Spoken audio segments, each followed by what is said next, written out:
Simon & Schuster Audio presents The Girls He Adored by Jonathan Nasaw. Read by Lee Sellars.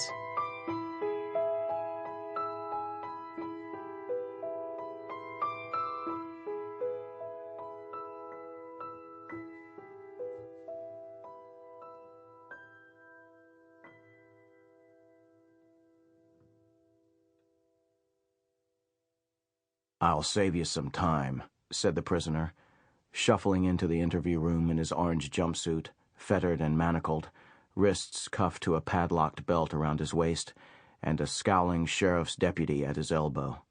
"I'm oriented ×3, my thought processes are clear, and my mood and affect are appropriate to my circumstances." "I see you're familiar with the drill." The psychiatrist, a slender blonde woman in her early 40s, looked up from behind a metal desk holding a dictaphone, a notepad, and a manila folder. "Have a seat." "Any chance of getting these things off?" The prisoner rattled his fetters dramatically. Slight, an inch or so below medium height, he appeared to be in his late 20s. The psychiatrist glanced up at the deputy, who shook his head. "Not if you want me to leave you alone with him." "I do, for now," said the psychiatrist. "He may need a hand free later for some of the standardized tests." "I'll have to be in here for that. Just pick up the phone when you're ready." A black telephone was mounted on the wall behind the psychiatrist. Beside it was an inconspicuous alarm button. An identical button was concealed on the psychiatrist's side of the desk. "And you, sit down." The prisoner lowered himself into the unpadded wooden chair, tugging with manacled hands at the crotch of his jumpsuit.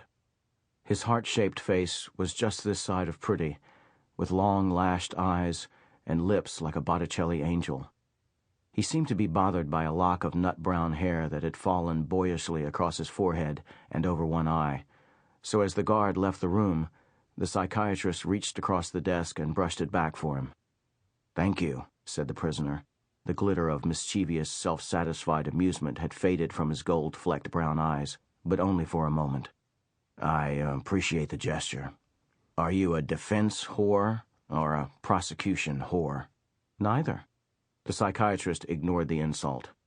Testing behavior, she told herself. "Come on, which is it? Either my lawyer hired you to say I'm insane, or the DA hired you to say I'm not. Or were you appointed by the court to see if I'm fit to stand?" Sample complete. Ready to continue?